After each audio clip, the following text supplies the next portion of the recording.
Bonjour, bonjour. On continue nos aventures de l'été dans les jardins remarquables de la région Pays de la Loire.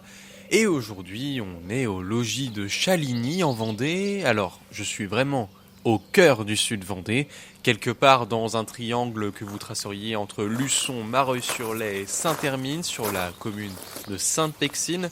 Et au détour d'une route de campagne, je suis tombé donc sur cette grande maison de pierre du XVIIe siècle, encerclée par son jardin et ses bois. Et je suis accueilli par Alain Durand, le propriétaire des lieux depuis 1991. Alors pour comprendre le logis de Chaligny, il est indispensable de connaître la fonction et l'histoire d'une telle maison. Le logis, c'était la résidence du seigneur qui, l'été, venait dans ce qu'on appelait, c'est une maison forte qu'on appelait aussi maison des champs.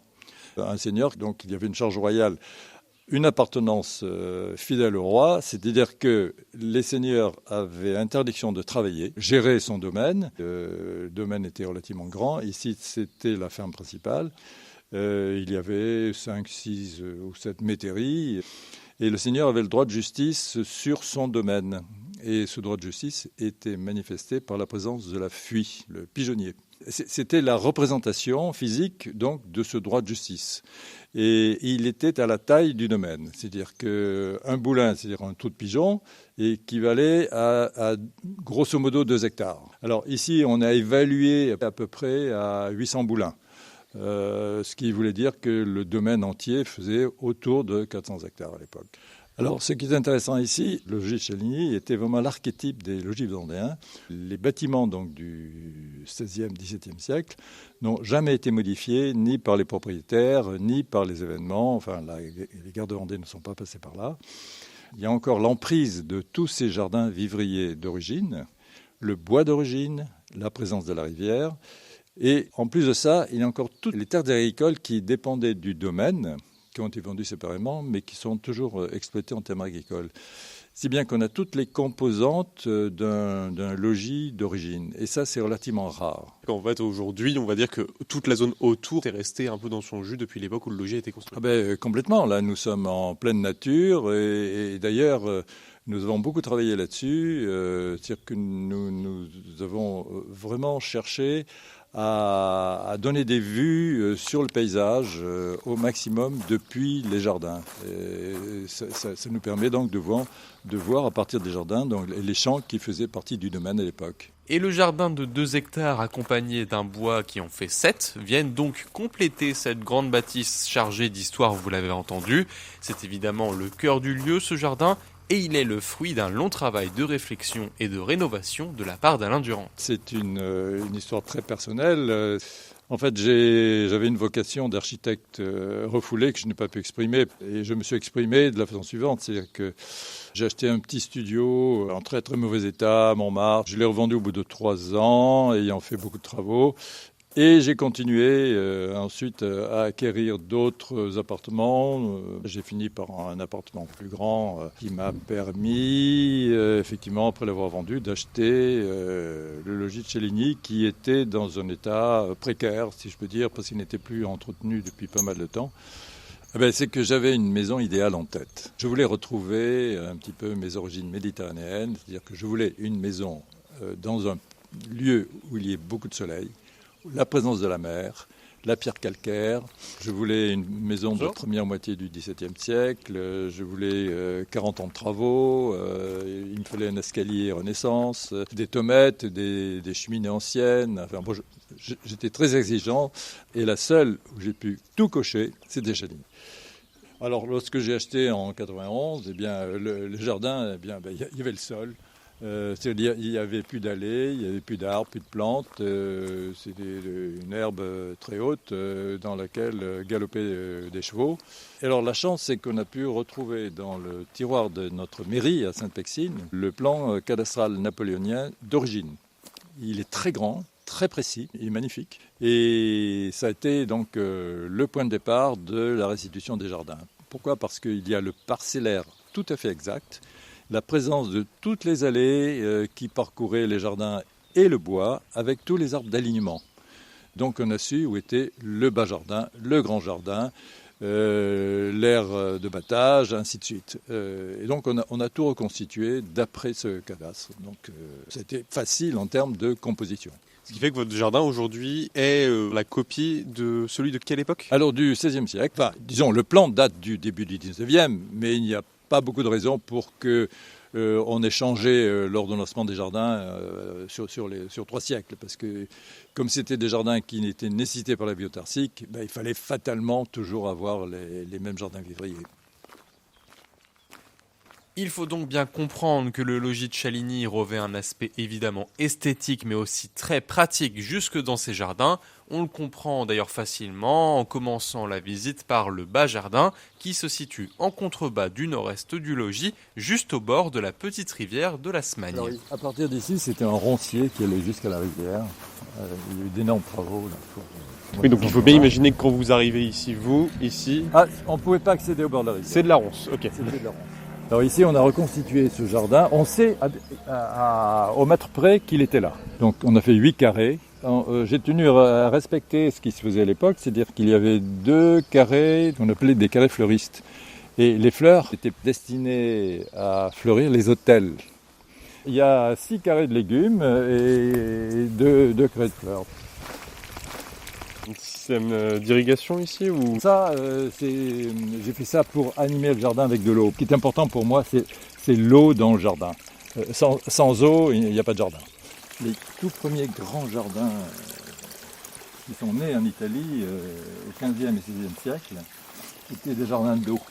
Parce que l'eau avait la vertu de rafraîchir.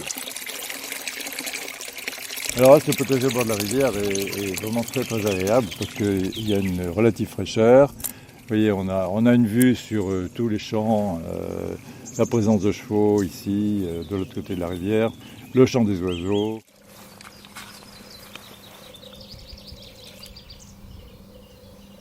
Ah, il y a un héron qui passe régulièrement, on se régaler là.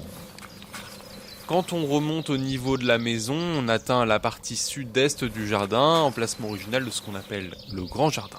Ça, c'est la grande façade qui donne à l'est. Pourquoi ? C'est parce que, ça c'est sur l'art de construire les logis, c'est qu'il fallait construire les chambres qui sont à l'étage à l'est pour avoir le premier soleil du matin et économiser la chandelle.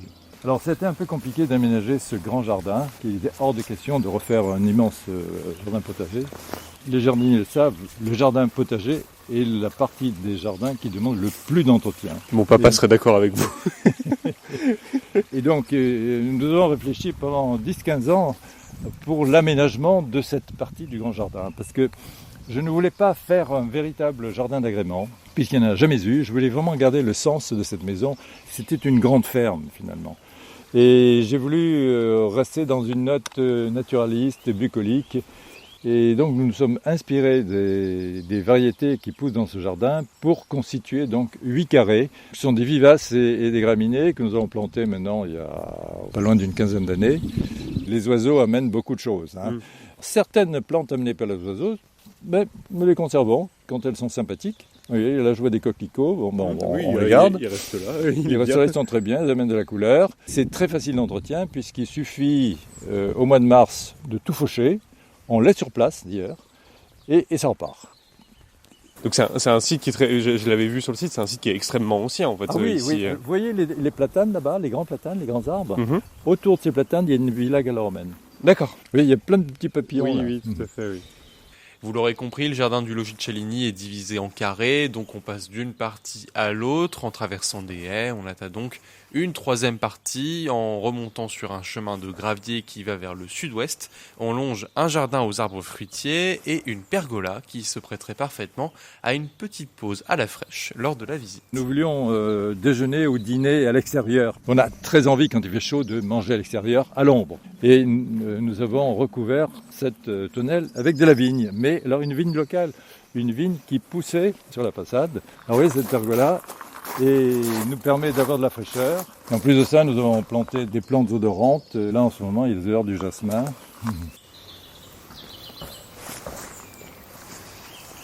La LPO avait l'habitude de venir ici le jour des rameaux. La dernière fois qu'ils sont venus, ils m'ont envoyé leur rapport de visite et ils ont distingué 36 variétés, 36 espèces différentes. Et parmi les 36, il y en avait 2 qui étaient relativement rares, notamment une qui m'a beaucoup amusé. C'était le moineau qui a une tache sur la joue. Très précis. Le dernier trésor du logis de Chaligny et de son jardin, c'est le bois. Là aussi, il y a eu beaucoup de travail pour réhabiliter cet espace de 7 hectares, donc, qui protège la maison et ses jardins du vent d'ouest. Ce bois-là, c'était un bois qui servait à la chasse, du coup, pour le seigneur Alors, local? oui, à la chasse. Et alors, il y avait des parcelles pour le bois de chauffage. Alors, vous voyez toutes ces herbes hautes. Eh bien, quand je suis arrivé, tous les jardins étaient comme ça. Quand j'arrivais de Paris, je louais une voiture pour venir ici. Et je commençais par tracer les allées avec la voiture.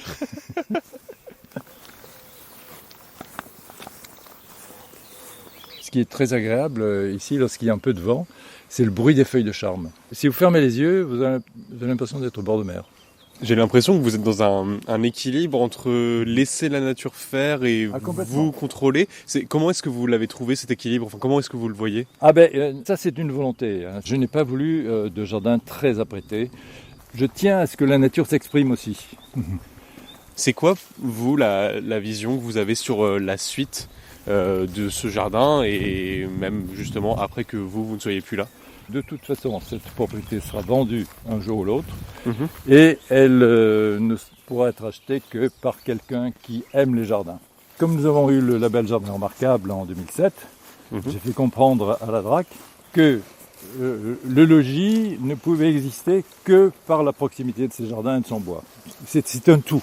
Et donc, on a étendu la protection des bâtiments à l'ensemble du domaine. Ma petite visite privée est un plaisir pour les yeux malgré mes allergies au pollen. Alors il faut bien noter que le logis de Chaligny est ouvert pour des périodes très précises et donc il faut bien anticiper sa visite. Nous réalisons toutes ces ouvertures alors à certaines époques, c'est-à-dire première quinzaine de juin, première quinzaine de juillet, première quinzaine de septembre. Mais à côté de ça, le jardin est ouvert toute l'année. Il suffit de m'appeler pour que je puisse ouvrir le jardin. Et le jardin était intéressant toute l'année finalement, même l'hiver. Vous l'avez entendu, le jardin du logis de Chaligny sera donc ouvert la première quinzaine d'août. Vous pouvez également vous rendre sur le site internet du logis pour pouvoir contacter Alain Durante et organiser une visite en dehors de cette période. Pour vous y rendre, votre GPS vous guidera très facilement dans la campagne du Sud Vendée. Bonne visite!